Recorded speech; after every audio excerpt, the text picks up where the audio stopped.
तो स्वागत है आप सभी का मेरे YouTube channel Sachin education hub पर। तो दोस्तों आज का हमारा टॉपिक है management by objective, that is MBO। तो क्या होता है MBO? फर्स्ट ऑफ ऑल ये जानेंगे, देन उसके बाद MBO की प्रोसेस बहुत इंपॉर्टेंट स्टेप है जिसमें हम जानेंगे कि वन बाय वन हमें क्या करना है जिससे हमारा MBO यानी मैनेजमेंट बाय ऑब्जेक्टिव की जो प्रोसेस है वो सक्सेसफुल बन जाए, और फिर इसको करना क्यों चाहिए यानी एडवांटेजेस क्या मिलेंगे हमें इसके, और फाइनली कुछ नुकसान भी हैं इस प्रोसेस को करने के, वो भी हम ज़रूर देखेंगे। तो प्रॉपर एक 100% क्वेश्चन आपका डन हो रहा है यहाँ पे। तो बिना किसी देरी से इस टॉपिक को करते हैं शुरू और जानते हैं MBO का मीनिंग।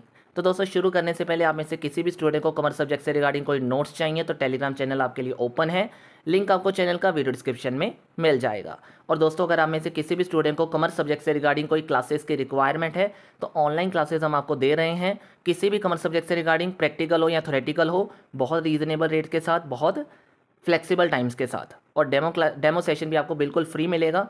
तो ये सब चीज़ें जो हैं आपको सारी डिटेल्स जो हैं मेरी वीडियो डिस्क्रिप्शन में मिल जाएंगी। तो चलिए आज के टॉपिक को शुरू करते हैं, समझते हैं MBO का मीनिंग। तो सबसे पहले मैनेजमेंट बाय ऑब्जेक्टिव से आप क्या समझते हो? देखिए ये एक मैनेजरियल स्ट्रेटजी है जिसमें मैनेजर और एम्प्लॉयज़ आपस में कोलैबोरेशन करते हैं और कोलैबोरेट करके वो कुछ ऐसे स्मार्ट गोल सेट करते हैं जिसको वो मिलकर अचीव करना चाहते हैं। यानी सिंपल टर्म्स में कहूँ तो जब एक मैनेजर और एम्प्लॉयज़ आपस में कोलैबोरेट करते हैं कुछ ऐसे स्मार्ट गोल सेट करने के लिए जिस पे दोनों एग्री हो जाएं, यानी एम्प्लॉयज़ और मैनेजर दोनों एग्री हो जाएं उस गोल के ऊपर, उस गोल को अचीव करने के लिए, और मिलकर उस गोल को अचीव करते हैं और मिलकर उस गोल को अचीव करने के लिए प्लान रेडी करते हैं, तो that is a process of management by objective. तो ऐसी मैनेजरियल प्रोसेस जिसमें कंपनी और एम्प्लॉयज़ आपस में एग्री करें किसी एक स्पेसिफिक परफॉर्मेंस ऑब्जेक्टिव को अचीव करने के लिए और मिलकर उसको अचीव करें, टाइमली उसको अचीव करें, और जिसमें एम्प्लॉय की पार्टिसिपेशन 100% हो, that is called as management by objective. ठीक है जी, तो ये मीनिंग हो गया हमारा। अब मैंने बोला मैनेजमेंट बाय ऑब्जेक्टिव क्या है, एक प्रोसेस है जिसके बारे में हमें डिटेल में पढ़ना पड़ेगा। तो मैनेजमेंट बाय प्रोसेस की डिटेल प्रोसेस की स्टेप्स आते हैं कुछ 5, उन 5 स्टेप्स को हम पढ़ेंगे। तो सबसे पहले क्या आता है, डिफाइनिंग द ऑब्जेक्टिव। देखो सबसे पहला स्टेप जो होता है MBO प्रोसेस के अंदर होता है वो है setting the clear and specific objective that need to be achieved by the company. यानी जो दोनों ने मिलकर अचीव करना है, जो सोचा है हमने ऑब्जेक्टिव अचीव करने का, वो हमने यहाँ पे सेट करना होता है सबसे पहले। और जो भी हम ऑब्जेक्टिव अचीव करना चाहते हैं वो तभी हो पाएगा MBO प्रोसेस के ज़रिए। यानी MBO का मतलब ही क्या है, जिसमें कोलैबोरेशन की जाए मैनेजर और एम्प्लॉयज़ के बीच में। तो जो भी ऑब्जेक्टिव्स हम डिफ़ाइन करना चाहते हैं वो तभी डिफ़ाइन हो पाएंगे MBO प्रोसेस के अंदर जब एक मैनेजर और एम्प्लॉय आपस में कोलैबोरेशन करेंगे। तो पहला प्रोसेस MBO प्रोसेस को करने यानी MBO को डन करने का ये होता है कि हमने सेट करने हैं क्लियर ऑब्जेक्टिव्स जो हम अचीव करना चाहते हैं, और ये तभी हो पाएगा, तभी डिफाइन अच्छे से हो पाएंगे जब मैनेजर और एम्प्लॉयज़ आपस में कोलैबोरेशन करेंगे। और जो भी ऑब्जेक्टिव्स हम बना रहे हैं वो स्मार्ट नेचर के होने चाहिए और वो ओवरऑल स्ट्रेटेजिक गोल्स के साथ अलाइंड होने चाहिए। ठीक है जी। इसके बाद जब भी हमने गोल्स बना लिए जब भी हमने ऑब्जेक्टिव्स यानी स्मार्ट ऑब्जेक्टिव्स सेट कर लिए, उसके बाद हमारा नेक्स्ट मेन क्या होता है, उन ऑब्जेक्टिव्स को कम्युनिकेट करना, उन ऑब्जेक्टिव्स को क्लियरली कम्युनिकेट करना हर एक उस एम्प्लॉय को जो उस प्रोसेस में काम करने वाला है या जो उस प्रोसेस में इन्वॉल्वमेंट प्ले करता है। तो कुल मिला के अब ये कह लो कि जो भी मेनली हम ऑब्जेक्टिव डिफाइन कर रहे हैं ना, वो सभी एम्प्लॉयज़ को पता होना चाहिए, क्योंकि अगर हर एक पर्सन इस चीज़ को अंडरस्टैंड कर लेगा तो उसको ये पता चल जाएगा कि उसने आगे करना ही क्या है, और उसको अपनी रिस्पॉन्सिबिलिटी के बारे में भी पता चल जाएगा, उसको अपना इंडिविजुअल रोल भी पता चल जाएगा कि उसने इस प्रोसेस में क्या करना है एक्चुअली में। यानी उसकी कंपनी किस तरफ जा रही है, किस डायरेक्शन में जा रहे हैं हम, क्या अचीव एक्चुअली में हमने करना है, ये सब चीज़ें एम्प्लॉयज़ को पता चल जाएंगी और उसको अपना भी रोल पता चल जाएगा कि इस ऑब्जेक्टिव के दौरान मेरा क्या रोल होने वाला है। तो कुल मिला के इसमें ट्रांसपेरेंसी बनी रहती है और सभी को इसमें क्लैरिटी मिलती रहती है। ठीक है। थर्ड नंबर पे जब भी हमने अपने ऑब्जेक्टिव शेयर कर दिए तो नेक्स्ट स्टेप आता है कि हमने अपने एम्प्लॉयज़ को इंकरेज भी करना है उस प्रोसेस में एक्टिव रोल प्ले करने के लिए। तो इस स्टेप में हम ये कहते हैं कि हमने अपने एम्प्लॉयज़ को इंकरेज करना है कि वो एक्टिव रोल प्ले करें, क्या करने के लिए, इंडिविजुअल ऑब्जेक्टिव्स को सेट करने के लिए और उसको एक्शन में लेकर आने के लिए। तो सेट तो कर लिया, अब बस उसको एक्शन में लेकर आना है, तो साथ में लेकर आना है, इसलिए एम्प्लॉयज़ को इंकरेज करते रहना पड़ेगा। क्योंकि अगर एम्प्लॉयमेंट की पार्टिसिपेशन अगर हम चाहते हैं तो उनको ऐसा लगना चाहिए कि कहीं ना कहीं उनको सेंस ऑफ ऑनरशिप मिल रही है या सेंस ऑफ कमिटमेंट उन प्रोसेस के अंदर होना चाहिए, तब जाके एम्प्लॉयज़ की पार्टिसिपेशन 100% रोल प्ले करेगी। तो अब ये कह लो कि एम्प्लॉय की participation is a very important part for MBO, और अगर ये नहीं होती तो कहीं ना कहीं प्रॉब्लमेटिक चीज़ कहाँ पे आएगी कि जो हमारी प्रोसेस है वो अच्छे से डन नहीं हो पाएगी। यानी अगर एक बार सेट कर लिया हमने गोल्स को तो अचीव भी तो साथ में मिलकर करोगे तभी हो पाएगा ना, क्योंकि दोनों एग्री हुए थे तो दोनों का मिलकर काम करना ज़रूरी है। तो that is a important part. ठीक है, नेक्स्ट आता है कि जब भी उन्होंने इंकरेज कर दिया तो अब इंकरेज करके वो काम कर रहे हैं, यानी एम्प्लॉयज़ और मैनेजर मिलकर उनको ऑब्जेक्टिव्स को अचीव कर रहे हैं, तो हमारा ये ध्यान होना चाहिए कि जो भी काम चल रहा है उसको रेगुलरली ट्रैक ज़रूर करते रहना है। यानी ये ध्यान रखना है कि चेक इन पर्पस चलता रहे, पीरियोडिकल रिव्यू चलता रहे, ताकि टाइमली बेसिस पे अगर परफॉर्मेंस अप्रेजल होती रहेंगी तो प्रोग्रेस आइडेंटिफाई हो जाएगी, उससे चैलेंजेस एड्रेस होते रहेंगे, और अगर कोई डेविएशंस आ जाती हैं तो उसको प्रॉपरली टाइमली बेसिस पे सही कर लिया जा सकता है।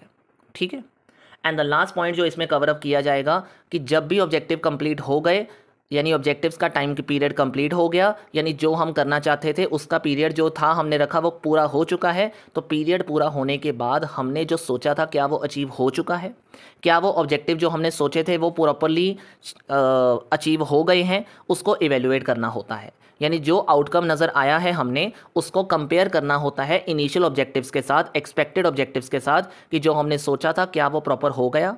इसमें हमने चेक करना होता है हर एक इंडिविजुअल की परफॉर्मेंस को, हर एक टीम की परफॉर्मेंस को जो हमारे साथ मिलकर काम कर रही थी। तो इसी स्टेप के अंदर हम सक्सेस और फेलियर को अच्छे से देखते हैं और फीडबैक प्रॉपरली इस्तेमाल करते हैं। ठीक है जी, तो this is the main process. अब काम करते हैं अगले पॉइंट के ऊपर, यानी अब प्रोसेस खत्म हो गई। अब फ़ायदे क्या मिलेंगे हमें जल्दी से वो बता देता हूँ मैं। तो सबसे पहला फ़ायदा हमें मिलेगा क्लैरिटी ऑफ गोल।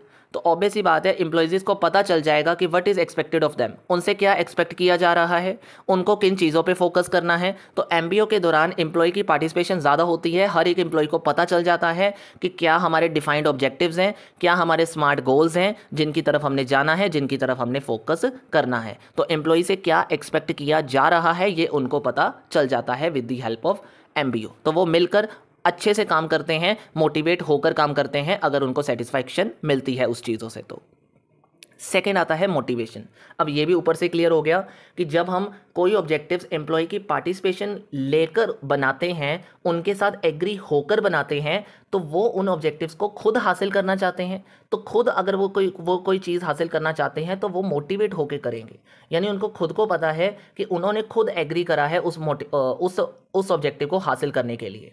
तो कहीं ना कहीं वो मोटिवेट हो रहे हैं उन चीज़ों से, क्योंकि मैनेजर ने उनके साथ एग्रीमेंट करके वो ऑब्जेक्टिव्स को सेट करा है जिसमें दोनों सेटिस्फाई हो रहे हैं। तो एम्प्लॉय की पार्टिसिपेशन जब आप करवाते हो ना किसी मेन प्रोसेस के दौरान, तो उनको अच्छा लगता है, जिससे वो आपकी कंपनी के लिए बेटर वर्क करने के लिए कोशिश करते हैं। ठीक है, नेक्स्ट आता है परफॉर्मेंस मेजरमेंट को इवेल्युएट करना। ऑब्वियस ही बात है कि एक MBO आपको ना क्लियर फ्रेमवर्क प्रोवाइड करता है एम्प्लॉय की परफॉर्मेंस को चेक करने का, क्योंकि हमने उसको पार्टिसिपेट करवाया। अब पार्टिसिपेट करके हम कई बार कहते हैं कि जो आपने सेट किए हैं ऑब्जेक्टिव, अब हमारे साथ मिलकर उसको पूरा भी तो करो। तो पूरा करते समय जब उनकी प्रोग्रेस हमारे सामने आती है तो इससे हमें एक फ़ायदा क्या मिलता है, हम अपने एम्प्लॉयज़ की परफॉर्मेंस को ट्रैक भी कर सकते हैं और उसके बेसिस पे ये जज कर सकते हैं कि कौन से एम्प्लॉय ने अपना 100% दिया और कौन से एम्प्लॉय ने अपना पूरा 100% नहीं दिया। Done. And the next point is improved communication. अब MBO आपकी कम्युनिकेशन को भी एनहांस करता है, स्पेशली मैनेजर और एम्प्लॉयज़ के बीच में एक ओपन इन्वायरमेंट बना देता है फीडबैक का, क्योंकि कहीं ना कहीं हम पार्टिसिपेशन भी तो एम्प्लॉयज़ के साथ ही कर रहे हैं।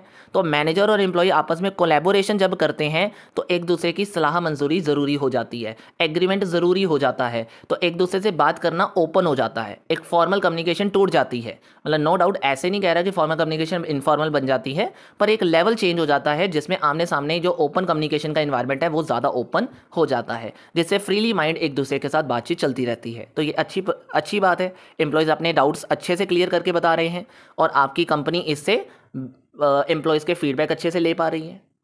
And the last point is accountability. मैंने अभी फीडबैक की बात करी, तो ये उसका ही एडवांटेज है कि कहीं ना कहीं आपको एमबीओ के बेसिस पे एक रिस्पॉन्सिबिलिटी मिल गई है, किसको देने की, मतलब एम्प्लॉयज़ के ऊपर एक रिस्पॉन्सिबिलिटी बन गई है कि उन्होंने अगर कोई सेट किए हैं ऑब्जेक्टिव्स को, उनको अचीव करने के लिए भी कंपनी की मदद करनी है। तो इससे कहीं ना कहीं एक एम्प्लॉय के ऊपर जिम्मेदारी भी आ जाती है, एक अकाउंटेबिलिटी भी बन जाती है, एक जवाबदारी भी बन जाती है कि जो उन्होंने कहा था क्या उन्होंने करके दिखाया, जिनके ऊपर वो एग्री कर रहे थे क्या उन्होंने एग्रीमेंट पूरा किया, क्या उनका जो उन्होंने सोचा था क्या वो हो पाया कि नहीं हो पाया। ये सारी चीज़ें भी इसमें कवर की जाती हैं।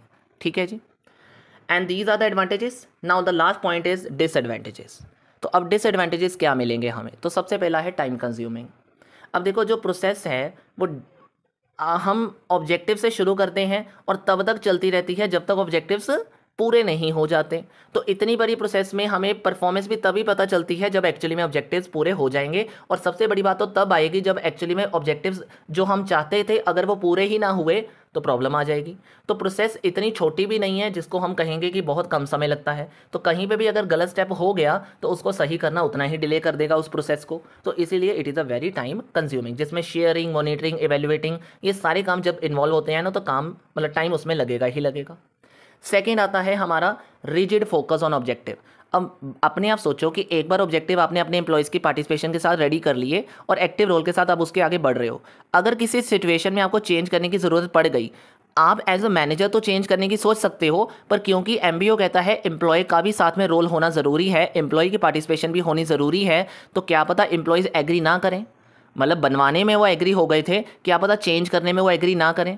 तो अब आप अकेले होते तो कर देते, पर एम्प्लॉयज़ की पार्टिसिपेशन आपको रिजिड कर देती है, ऑब्जेक्टिव्स रिजिड कर देती है कि एक बार बन गया तो बन गया, उसमें चेंज होने के चांसेस काफ़ी कम रहते हैं। तो ये प्रॉब्लम करती है हमें। Potential for conflict. अब ऐसा भी तो हो सकता है ना कि कन्फ्लिक्ट अराइज हो जाए, यानी मिसअंडरस्टैंडिंग हो जाए। क्या पता आपने क्या ऑब्जेक्टिव बनाया था या क्या सोचकर आपने अपने एम्प्लॉयज़ को ऑब्जेक्टिव बताने की कोशिश की थी, पर क्या पता वो क्या समझ गए।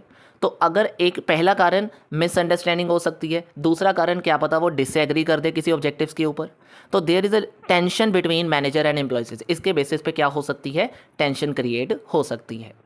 Next is short term orientation या शॉर्ट टर्म फोकस आपका। अब जो एमबीओ प्रोसेस है ना ये ऑब्जेक्टिव्स के ऊपर बेस्ड है, और ऑब्जेक्टिव टाइम बाउंडेड होते हैं। ऑब्जेक्टिव कभी भी एक साल से ज़्यादा नहीं जाते, तो कहीं ना कहीं शॉर्ट टर्म के लिए नेचर के होते हैं। तो शॉर्ट टर्म ऑब्जेक्टिव्स हम रेडी करते हैं, लॉन्ग टर्म स्ट्रेटेजी हम बनाते नहीं हैं, जिसकी वजह से जब भी कंपनी ने ग्रो करना होता है तो अगर हम लॉन्ग टर्म नहीं सोचेंगे तो कंपनी ग्रो नहीं कर सकती जल्दी से। तो इस वजह से शॉर्ट टर्म के ऊपर फोकस कर करके कंपनी लंबे समय के लिए ग्रो नहीं कर पाएगी, ये भी इसकी एक लिमिटेशन बन जाती है। And the last point is not suitable for all employees. क्या पता एक एग्री कर जाए एम्प्लॉय, दूसरा एग्री ना करे, तो मैंने अभी कहा डिसएग्रीमेंट, वो तो हो गया ना सभी एम्प्लॉयज़। अब इसमें क्या है, क्या पता एक एम्प्लॉय अपना 100% दे रहा है, दूसरा ना दे पाए किसी वजह से। तो not suitable for all employees means एक ही तरह का ऑब्जेक्टिव क्या 100% तरफ मतलब 100% एफर्ट दे सकता है आपको। मेरे कहने का मतलब ये है कि अगर हम बात करें कि मैंने कहा मैंने जो ऑब्जेक्टिव बनाया, क्या 100% एग्रीमेंट होगी उसके ऊपर कभी पॉसिबल हो पाएगा? नहीं, कोई ना कोई एम्प्लॉय आएगा जो उसकी तरफ से अपनी ना कर ही देगा, यानी वो कहेगा नहीं, तो कहीं ना कहीं वहाँ पे 100% रिजल्ट नहीं मिल पाएंगे, ये भी एक प्रॉब्लम रहती है। तो दैट इज़ द रीज़न। तो all these are the MBO topic, जिसमें मैंने आपको बता दिया प्रोसेस क्या है, स्टेप बाय स्टेप एमबीओ करना कैसे है, और एडवांटेजेस और डिसएडवांटेजेस के साथ आपका ये टॉपिक कंप्लीट हो जाता है। ठीक है जी, तो that's all for today. Thank you so much. Video को लाइक और शेयर करना बिल्कुल मत भूलिएगा। That's all, thank you so much.